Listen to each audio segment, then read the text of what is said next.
Hi everybody, welcome to the OAG RC January show. I'm Craig, thanks ever so much for watching as always. Kicking off, the start of the show is the awesome TD2, the winner of the Festival of Scale Speed. We'll forget that the bad dudes won the team competition, but let's focus on this guy. And hopefully you enjoyed the little awards wrap up that we did just before New Year's. So, start of 2023.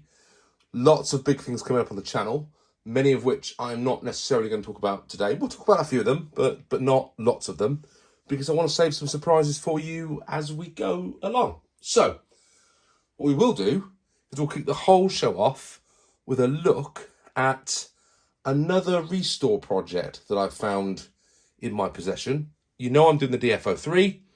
Well, how about we take a look at this one? Okay, so RC Restore Project number 2. For those of you that don't know, this is a Tamiya Madcap. And I picked it up on eBay. It wasn't expensive, but it was certainly more than the DF03 that we're building up at the moment. And if I'm honest, it's in worse condition than the DF03 as well. The tyres are pretty much complete shot, as you can see. They are completely bowled. It's been well loved. It's been well driven. It's got what looks like flat-headed screws holding the wing on, which is a bit of a mess.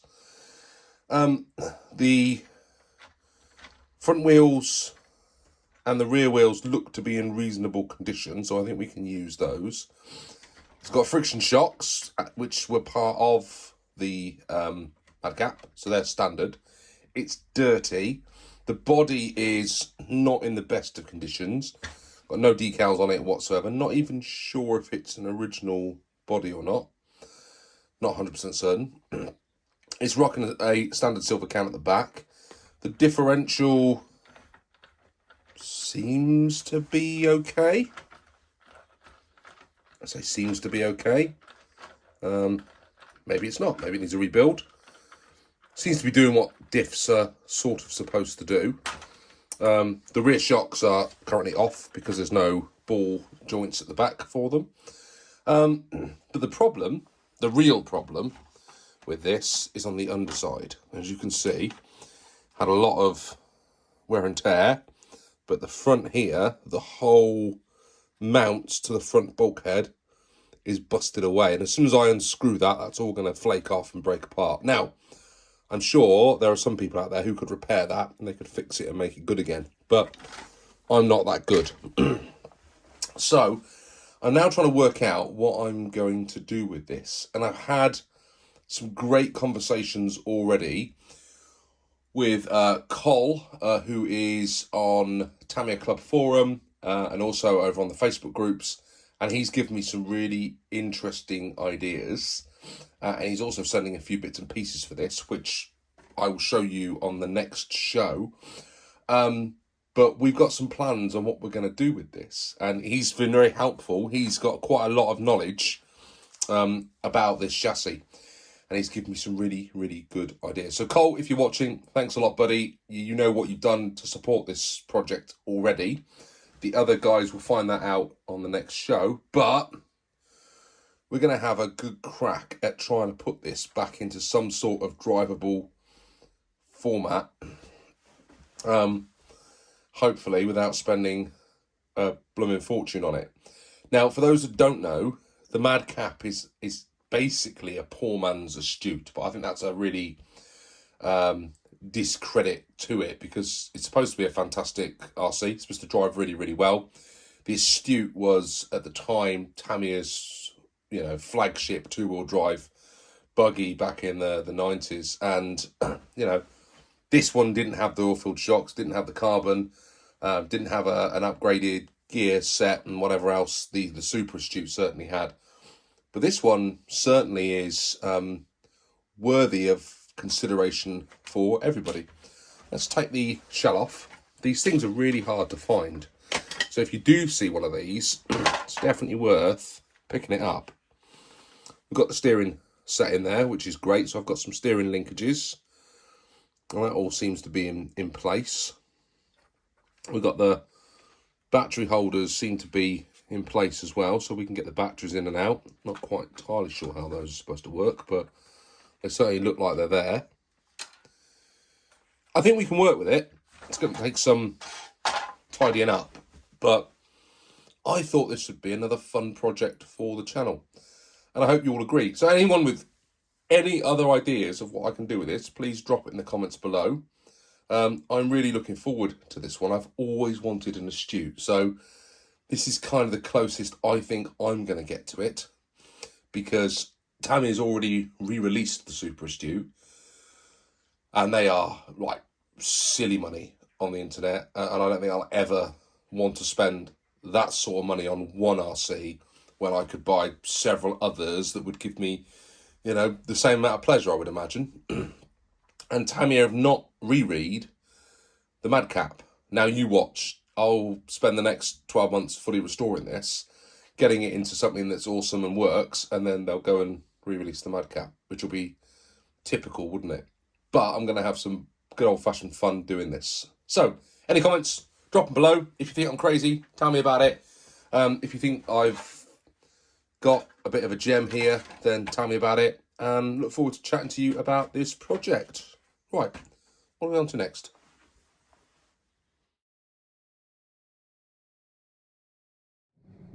Right, a channel that I really enjoy watching and I'm subscribed to is Toys They're Not. They have some awesome running videos. My personal favourite is that Optima Mid 2022 Maiden Run. Go and check that out. It's a great video. But they've got all sorts of classic Tamiyas, new Tamiyas. They've got some new buggies on there as well, like the G-Force. Cat's in the way again. The new Kaio Show Phantom. They go around some model shops as well. Just an all-round awesome RC channel. So if you haven't checked them out, please head over to their channel and consider giving them a sub and checking out some of their content.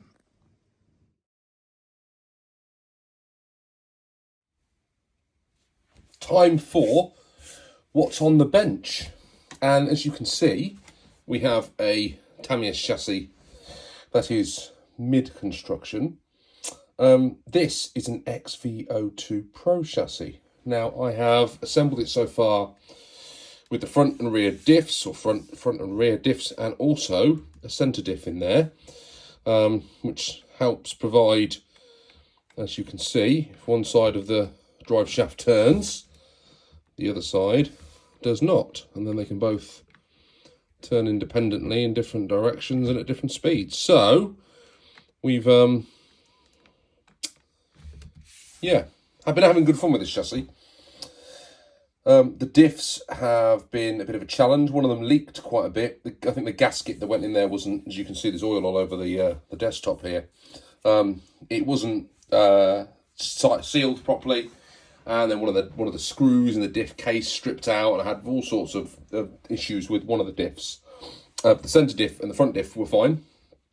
And I've managed to rebuild that now, and what I'm also in the process of waiting on is another diff, because this can be overdrived. You can put they both come with 39 tooth differentials in front and back with a 39 tooth bevel gear, and what you're able to do is change it up and put a 40 in the front or the back, which changes the way that the drive works. It overdrives the front or the rear, and with the centre diff it allows you to do that. So we're going to experiment and play around with that once the model's complete, but this is where we are at with the XV02 Pro, and that is what's on the desk this month.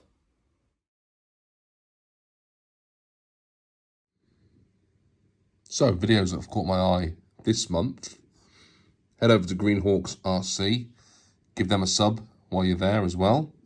You go into their videos at the top here, and you look at this one, which is their most recent one, Tamiya Tesco Time Trials. They have I thank them because they've referenced me and said that I've given them a bit of inspiration through the Orchard Raceway time trials, and they've done their own version, and they've taken out 5 of their RCs and done a time trial series based on those. with some different drivers, and they've seen how they get on. It's a really good watch if you've got a bit of time and you're looking for something to stick on in the background. Get over there and check them out.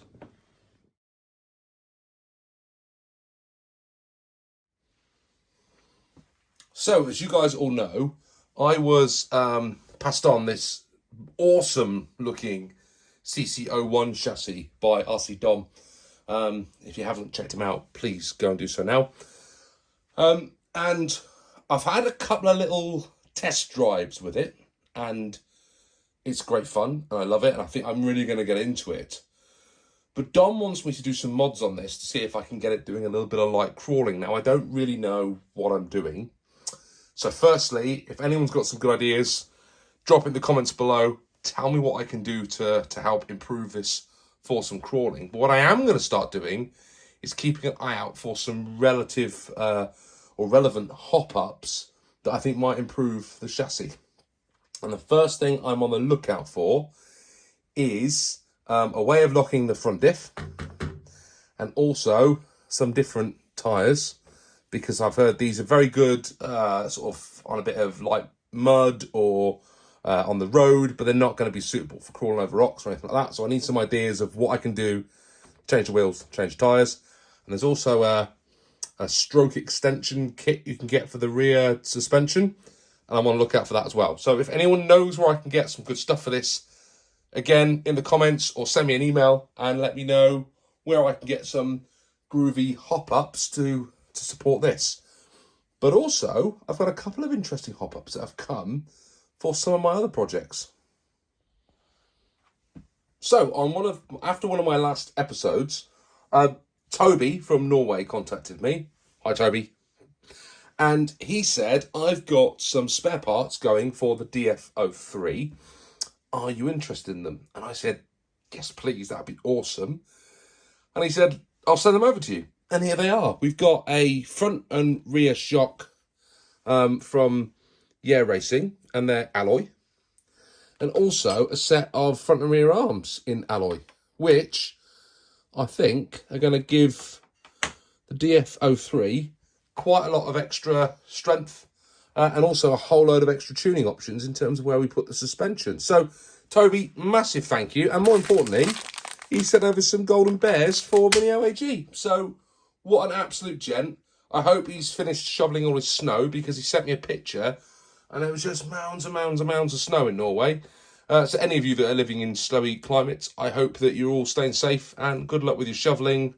And not much RCing, unfortunately, in the snow, or at least not unless you've got something that's got some tracks on it, I think. But Toby, massive thank you. So we've got something extra for our DF03, which I wasn't planning on, but we're going to stick it on right from the start.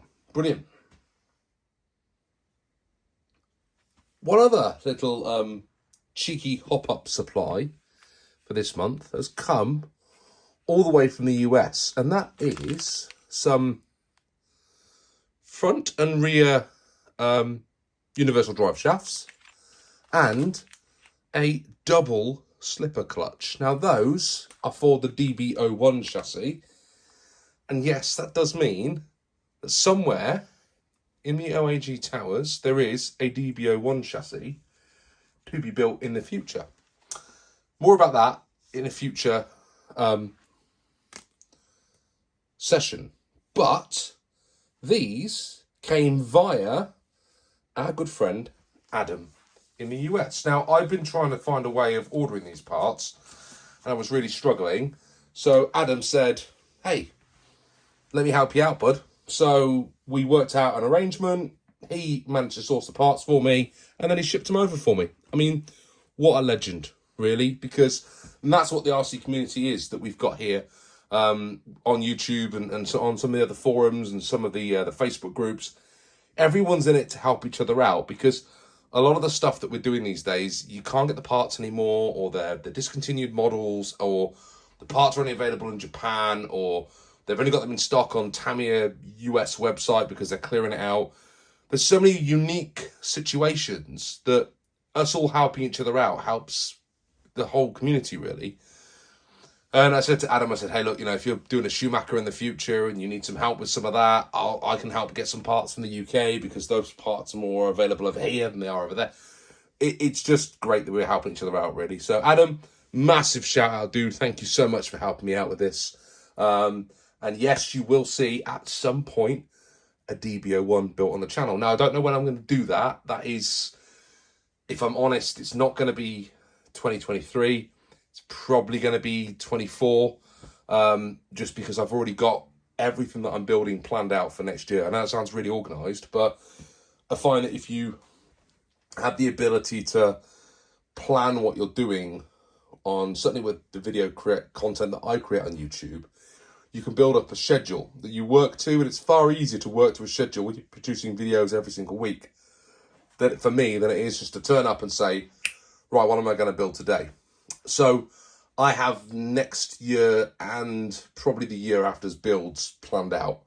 I only do 1 or 2 cars a year, so it's not like I'm doing hundreds. The content for me is all around those lap times. So that's what the focus goes in on. Certainly as soon as the spring rolls around, I can get out on the track. That is it. We're lap after lap after lap, and then the building gets put on the back burner. Talking about building, what's coming up next year on the builds? So those wheels represent what is coming up on the next build series. And I could have put the model down here because it's finished, but I'm not going to ruin it by showing you what it looks like ahead of me actually doing the build series, because that might take some of the views away.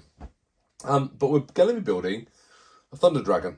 Now, you've seen a whole lot of those before, so I hope you enjoy my build video of a Thunder Dragon. It is slightly different. I must admit, I like the way it's turned out, but I think I could have done it better. But that's the story of life sometimes with RC models. As you get to the end of it, you go, I wish I'd done that bit different. But hey, I've built it. I've run it once, but for some reason the ESC was having a funny day, so it didn't run as well as I wanted it to, but there'll be time for that. It's certainly, I hope, going to make it out at some point on the Orchard Raceway, but if it doesn't make the Orchard Raceway this year, it will definitely be in next season's Festival of Speed, so you can see it hammering around the track. But that's what you've got coming for the rest of this month. And I'll start thinking about next month's show and what's going to be in there. We might even start to see that Madcap coming together in some way, or at least getting stripped down, and we'll take a look at what mess it's really in. Guys, as always, thank you so much for watching the content today. Whatever you do, make sure you have some blooming good old-fashioned fun, and I will see you all next time on the OAG RC. Bye, everybody!